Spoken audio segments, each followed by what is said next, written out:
Okay, well, welcome again, everyone, and a great thank you to Dr. Dinesh Bugra for a very, very insightful thought about culture, how we can be culturally competent.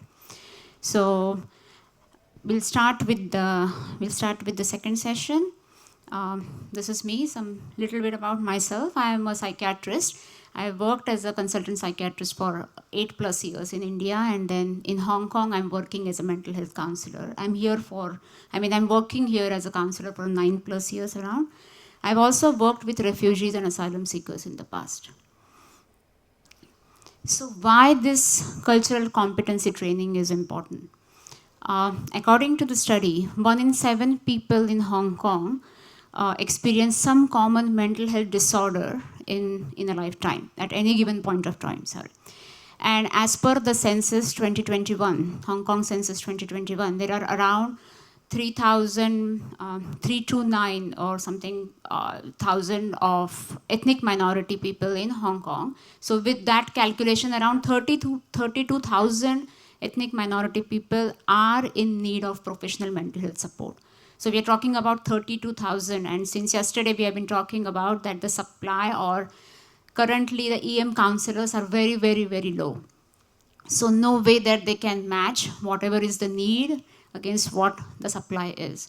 And people from this population are very reluctant to go. Majority of them, they depend on the public health sector, but they are very reluctant to approach the public health sector because of the language. One thing is because of the language, but also they can even speak Cantonese, some of them, especially the young individuals. But also they feel that they're not understood. Because the local mental health professionals may not be culturally sensitive and may not be able to understand their issues. So that's why there is a need of these kind of trainings for the cultural competency training, so that the EM population can be, those who need mental health support can be better supported. So this is what we are going to do today. This will be the short presentation followed by the case study discussion. Some important facts about ethnic minority population. A lot has been said from yesterday, so I'm not going into details. But the important is, this EM population is 239,749. This is excluding the Caucasians and the domestic helpers, of course. So majority are like Indian, Pakistani, Filipino, Nepalese. This is the majority of the ethnic minority population. Important fact is, ethnic minority household tend to have or more likely to have children, and more likely to have more number of children. So according to the data, almost 1/4 of Pakistani population have 3 or more children. So this is a very young population, and there is high dependency ratio. Except for the Indians, with exception of the Indian population, most of the ethnic minority population, they do not have, or I can say the rates of post-secondary education are very low. And more chances that they can be in the grassroots occupation. So these all contribute to the higher poverty rate in this population. Also, we all know that this group always face some kind of stigma and discrimination, be it at school, be it when they're seeking for job, or even they're working, they might be excluded from the colleagues. It may be they are renting a flat, or even in the public transportation. So there is poverty, there is more dependency ratio, they face stigma and discrimination at many places. Let's talk about some of the family characteristics, which is actually related to the mental health issues. So I'm not going to talk about all the family characteristics, but from our study, what we found are more linked with the mental health issues. So one of the most important, like what Dr. Bugra was saying earlier, is masculine society or culture, or what I can say is a patriarchal society. Man is the main main breadwinner, and is the decision maker. While women are responsible for children and family, and they are not given that much of importance when it comes to the important family decisions, irrespective of their educational background. Second important part is the role of extended families. We all have extended families. But this population, the role of extended families is very important. It can be mother-in-law, not just the immediate family, but it can be mother-in-law, sister-in-law, brother-in-law, cousin. So it can go up to 20, 30 people. They might be in Hong Kong or they might be back in their home countries. But irrespective of wherever they are very much involved in major family decisions, or they affect the family dynamics as well. So they can be a very great source of support, especially emotional support, irrespective of the geographical distance. Or they can be even source of practical support, like child caring. We don't find ethnic minorities to keep their children in the child care center because it's always been taken care by grandma, grandpa. It's very common that they extend the child care support. But at the same time, because of their influence in the family decision, they can be a source of conflict as well. The third important point is marriage system. So arranged marriages are very common. Please understand the difference between arranged marriage and forced marriage. Arranged marriages are, I think, more than 60-70% of marriages in this population are arranged. Arranged means it's arranged by elders in the society. It doesn't mean it's bad. It's only like you are not the one to select your own partner, but it is selected by your elders in the family. And many of the arranged marriages can be very, very successful. So don't be under the impression that arranged marriage is bad. But sometimes the arranged marriages can be within the family, so with cousin. And at times, they can be forced. So marriage can be forced against the will of the person. When it is forced, then that can become a problem. Arranged marriage is not a problem, but forced marriage can be a problem. Even the love marriages, which are outside religion, outside community, and which is not approved by the family, can also create a lifelong wage within the family. So, yeah. Sometimes it might be correct. I'm not seeing many divorces. Mm-hmm.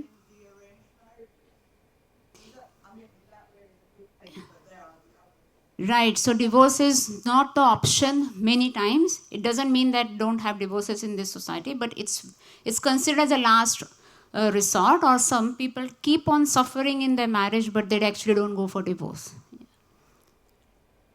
Little bit about perception of mental health in this community. So awareness of mental health is generally very low. It's just accepted as a normal part of life.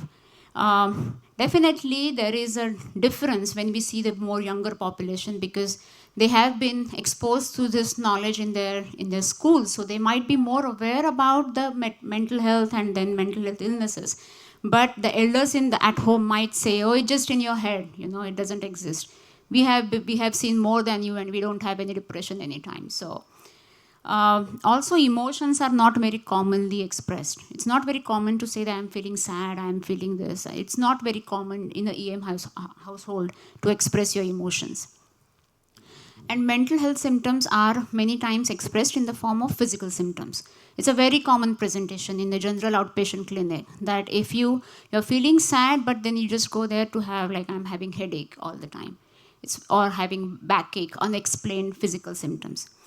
There is a lot of stigma surrounding the mental illness, mental issues, because many times having an issue is linked with losing face of the family, and family is very, very important. Pride of the family is very, very important for this population. Faith healing sometimes, we just touched upon that in Dr. Bugra's presentation. It can be, if it's only faith healing and it's not getting any other kind of treatment, can delay the effective help seeking. But like I said, the younger generation is definitely more open to counseling. So, so what are the presenting problems that we had? We have, in the infographics that we have provided, we have like what kind of population that we have served. We have 213 clients in last 2 years. And 85% were, like, majority were females, young population. Pakistani, Indian, Nepali were the major ethnicities.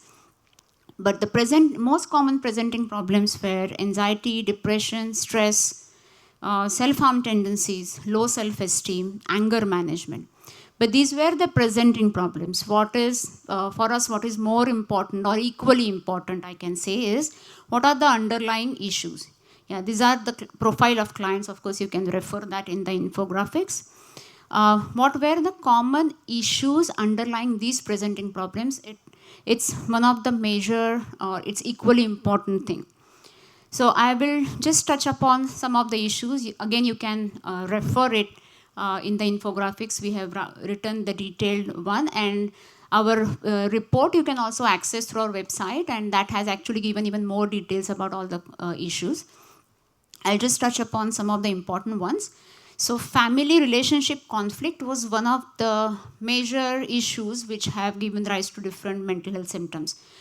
Parent-child conflicts. So parent-child conflicts, well, like the parents are, even if they are here for generations, they are more traditional. Their thinking is more traditional. They're holding on to their values. While children who are raised, born and brought up in Hong Kong, they are actually exposed to more Western society. So there is this traditional versus contemporary value conflict. Maybe it's the way of how they dress. Maybe this is in the way of how they look at the education. Children might be valuing education, but the parents might think, okay, after DSC, you just start earning and then work for the family. Maybe in the way of children want to be in an IT profession, but for some communities, if you are a girl, then you should be a teacher. So these kind of conflicts can be there. Marriage conflict, like I said, not all arranged marriages will have conflicts, but especially if it is forced, then it can become a point of conflict. Girls who are raised in Hong Kong find it extremely difficult to accept marrying someone. Maybe this is more common seen in Pakistani families that we have worked, marrying with a cousin, and that also maybe from the lower educational background, maybe for the immigration purpose. But at the same time, there is a conflict within themselves because they cannot even reject. Because refusing to a marriage actually carries a lot of shame to the family. So the girl who is faced with this conflict, they don't want to reject and they don't want to accept as well. So that creates a conflict, internal conflict as well as the family conflict.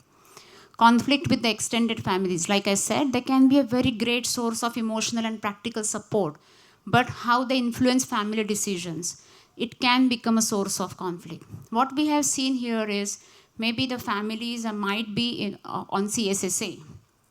They might be having their own financial hardships, but they may still have to work for, especially husband's family back in their home country. They might have to, the husband's family might be financially dependent on the family in Hong Kong, and they may not have their own money, but they have to buy land or may need to spend to buy some property or marriages. So this can create a drift between husband and wife. Or there can be conflict with extended families, especially when mothers are being blamed for children's shortcomings. If you have children with special needs, that's your problem. That's you are the one who is who are responsible for that. Second most common conflict that we observed was actually were actually history of trauma or abuse. The trauma or abuse can be because of physical punishment. Physical punishment, using physical punishment as a disciplining strategy is very common in these cultures. It's there for generations. They don't see any problem in it, and they may not know the alternative way to discipline the kids as well. But of course, there are effects. Then there can be parental domestic violence. So that can be traumatic for the spouse as well as for the kids, because kids can be the silent sufferers. Or there can be cases of sexual abuse by the family member or relative or a stranger. Stress of managing a big family can be an additional, or it's important issue that we have found. Okay. Very quickly, our learning which can serve as a tip, some tips for the practitioners. So family and culture forms and play an important role in mental health of ethnic minorities. So it's very important for the local practitioners, for all the practitioners, to actually take steps to understand these cultures. Of course, you may not know everything about the other culture. It's very difficult to know. But if you are open to understand it, I think that will help. We also see clients from Filipino or Indonesian, Indonesian background. We don't know anything about their culture, but since I know more about, in general, Southeast Asian culture, and the openness. Okay, I may not know how it is in your culture, but maybe help me to understand. That actually helps the client, and they're more ready to share. Understanding underlying issues is very, very important, and not just the symptoms. Most of the clients who are reluctant to go to the public health because they don't feel understood. Their symptoms might be reduced, but their issues are not dealt at all. So understanding that is important. Of course, you can face resistance by the clients because they are not ready to share. So ensuring confidentiality or psychoeducating why this kind of exploring the issues is important for their mental health can help. Some useful interventions have been given here, like our treatment protocol is based on CBT, but then we do modify as per the client needs. Just want to say the self-care practices, it actually can be very, very new to this women group who are coming from this population, because they may not, for them, the children are more important, family is more important than their self. So introducing this very small, one of my client I remember, she was very, very straight with 4 children. The husband was stuck back in Pakistan for many months, and she had to take care of the whole household by herself. She has a very beautiful smile. So I just appreciated that. Oh, you have so beautiful smile. She said, yeah, I like to, even if I'm at home, I like to dress up well, and then I like to put on some lipstick. I used to do that when I was young. I don't do it anymore. And then I said, it's okay. You can still do it. It will not take much time. Just still do it and just smile to yourself in the mirror. That helped actually magically. She always keep on telling me, whenever I look in the mirror, I always remember your words. And then I feel so great. So I don't need my husband to tell me that I'm beautiful or not, but I know that yes, I have a beautiful smile. So these small tips can be very helpful because they're actually not used to think like that. Religious practices, it's basically what clients believe. If they believe in religion, we always encourage them to follow those practices because that can be part of the healthy coping strategies. Deep-rooted issues, many of our clients have very complex issues, very deep-rooted issues, which will take time to resolve. What we do, what kind of stance we take in this situation is actually explore what are the options. But we have to be very, very culturally sensitive in that, because need to explore the options with the client, but not actually suggesting what you feel are the options. Let's say example of domestic violence. I have a client who always tells me that she has a psychiatrist appointment in the public health, and always psychiatrist will tells her that, why don't you take the divorce? But she says, I don't want to take the divorce. Divorce is not the option, like what you were saying earlier. I want to raise my kids together with my husband, though he's not contributing, that's okay, but I don't want to be separated or divorced because it's not good for my kids. So if you keep on suggesting something what you feel is good, but not culturally appropriate for that client, the client might even stop actually getting help from that practitioner. So we have to be very, very culturally sensitive in exploring the options. It's best way to say, okay, what are the options that you see? Maybe your marriage is like that. It may not be resolved. The issues with the marriage may not be resolved in the shorter term, but what are still the options that you think you can do? Or what are factors that you think can still control? And adjustments in the treatment of clients with low literacy also very important, because if we start giving concepts of CBT to all the clients, they may not even understand. So telling them in your own language, giving more examples from everyday life rather than telling them like these are the core beliefs, these are intermediate, these are superficial. They will not understand, they may stop coming. So actually giving them direct examples, some behavioral strategies, use of diagrams, use of repetition until you know that the client understands. These are some of the strategies that we use for those who have low literacy. Okay, so that's my short presentation. Now we will have time for the case study discussion.